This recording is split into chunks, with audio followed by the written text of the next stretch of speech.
namaste, or greetings. Yeah, you don't know. This is not your girl Bellama. This is your boy Odin. I don't want anybody come sue me, so let me not call myself real rich, but give thanks. So, yeah, greetings. I'm just here to talk to you guys quickly about um something simple, yet still I think it probably will be beneficial. It's just a small chit chat about marriage, this wonderful, scary institution of marriage. Um, let's give it a topic. I don't want to make this sound extra deep and probably look a bit weird because I'm wearing a selection out of my wife's closet. She always wear my clothes, so I'm saying, why can't I? Or why shouldn't I? Probably get dressed in one and two pieces of her clothing. Nevertheless, that's aside from the topic. I am looking at Married at 25. This is day 235 of marriage. Not even 1 year yet. You know what I'm saying? And I'm just going to be talking about 5 tips, from my perspective, that you can include in your marriage to make it successful or happy or work. It has been working for me for 235 days, but I'm certain that it will continue to work. I'm unnecessarily sitting in the dark. Let me just, yeah, that's much better. Anyways, so the first one I'll be looking at is sharing. No, sharing is not really an easy thing all the time, especially when if you're a person that, and I'm not necessarily talking about food, because when you're married you have to be sharing your body. You know what I'm saying? You share your space. You know what I'm saying? You share your debt, if you have debt. You share your family. You share your food. You know what I'm saying? And you share a whole bunch of things. Your life essentially is not just your life anymore. So you have to have it in your mind that, hey, I have to share all these things with somebody else, and the person is going to share a lot of things with you as well. So you have to budget for you have to budget for that happening. You understand? You might not necessarily feel like sharing all the time, especially when it comes to space. Sometimes you're probably in a little mood and you want to be alone, but you have to think about, what's the next person feeling?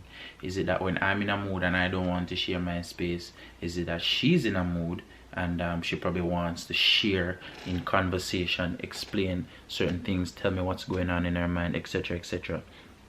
And if it's a case where I can't be there for her when she wants to share because I don't want to share my space at that time, that can cause conflict. So from my perspective, being 235 days in, if you want to have a successful marriage, you have to budget for sharing.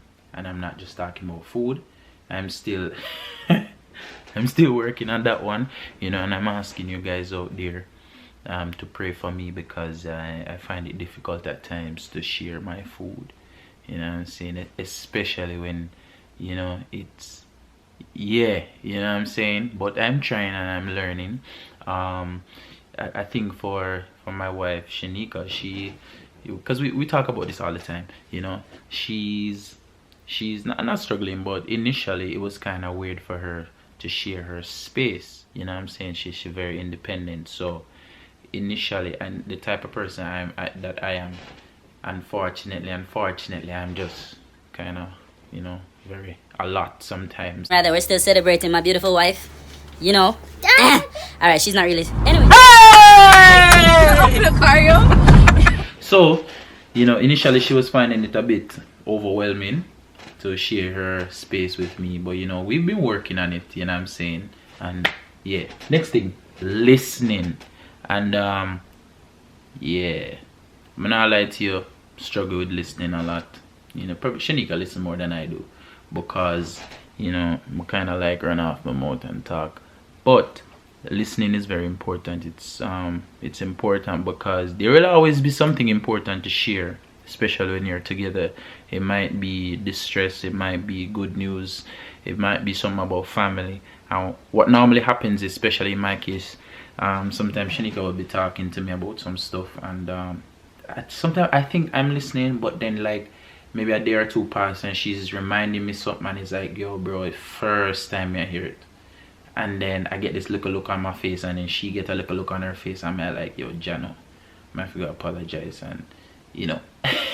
But that helps me to realize that, yo fam, no care how simple it might seem, you know, whatever she's saying to you, just, you know, slow down. If you need to stop what you're doing, stop what you're doing and listen. You know what I'm saying? Listen, so that not only just listening for listening's sake, but sometimes your opinion might help the situation. You might help her go through whatever she's going through, or you might just actually listen and you understand whatever she's saying to you. You won't miss anything important. Number 3, I'm just gonna do 5, so I won't keep you guys for long. Number 3, I have here effort, work, and action. Now, I hear this all the time, and I heard it before we got married, heard it after you get married. Wedding days all fun, wonderful, you know what I'm saying, all fun and fireworks, but afterwards, no, you pretty much go back to live your regular lives, but you're doing it with somebody. So it's not just about you, bro or sis, you know what I'm saying. You have to be willing to put in some sort of work. So some of the mornings when Shanika going out to work, she's leaving sometimes maybe 7 o'clock, and you know, easy for get up 7 o'clock. But I try and get up 7 with her. I try to get up with her to, you know, see her off, probably help her pack something, check her out if she's forgetting anything, and then maybe walk her to the door and watch her drive away. Not necessarily a most joyous occasion to get up, but I try to put in the effort to show that I care, you know what I'm saying, because sometimes she rushing out and she likes to rush, and I probably say to her, say, oh, you know, baby, I forget this, or don't forget that, or don't forget this. So that's key, you know, understand. You have to put in some sort of effort, some sort of work, if you are going to find yourself being successful. And day 235, you know, I think, you know, in my opinion, I've been putting in, you know, my fair share of work, and equally Shanika is you know, doing a stellar job. You know what I'm saying? I'm overwhelmed by her level of, you know, tenacity and dedication to this union. Number 4, building a friendship is key. I'm glad that prior to myself and Shanika getting married, we were able to, you know, we were on the phone, because the whole time I was at home in Jamaica and she was here in Canada. So like we spoke on the phone every single day, bro, fam. Every day what Jesus sent, there was a conversation, there was a text, there was just stuff. So for the majority of that time, I was able to develop a friendship with her, you know what I'm saying, and it has helped us, and it's still helping us now, day 235, and it helped us in this way, like we're able to reason about regular things, you know what I'm saying. So it's not always like a relationship kind of talk, relationship vibe. Is sometimes it's just chilling and you just reason about some things, you know what I'm saying, and that helps to it helps to make the marriage more holistic. So it's not like we are there for each other in terms of a relationship and love and marriage, but if we need for reason about whatever, I don't necessarily need to feel timid or shy. I can always just reason with her, say, yo Nika, you know, this are going, or Shen, whatever it is. And the topics vary, you know, it's not just one thing. I'm able to talk to her about any and everything, and I appreciate that. And last but not least, rely on God's help. No, you know, I don't know who will probably watch this that probably don't believe in God, but hopefully everybody that sees this believes that there is a God.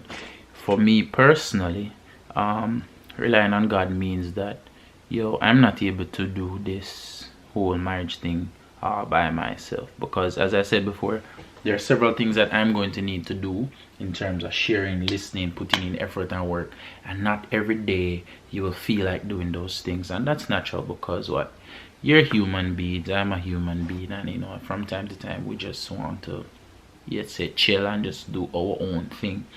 But I believe that, you know, God is able to give strength and God is able to give guidance. So in my little walk trying to be, you know, a good husband to my wife, I always ask God to help me. You know, the scripture, Proverbs 3, 5 and 6, I don't want nobody judge me, says that we should trust in the Lord with all of our hearts and lean not to our own understanding, but in all our ways acknowledge him, and he promised that he will direct our path. So that is my 2 cents on, you know, having a successful marriage. As I said before, and as I kept on saying, this is day 235. You know what I'm saying? In what, May 11th, 2020, we're going to be celebrating our first anniversary. And you know, I'm just here, just, you know, pushing through and just, you know what I mean? Just I live life one day at a time, and we're fighting it through. So, you know, thanks for stopping by. You know, give thanks. And you know, naturally, I have to big up all I'm on them, you know what I mean? More big up everybody, you know, big up everybody, you know what I'm saying? I'm not gonna call name because I get in a trouble, you know what I mean? But big up everybody still, and you know, see you on the next one. Give thanks.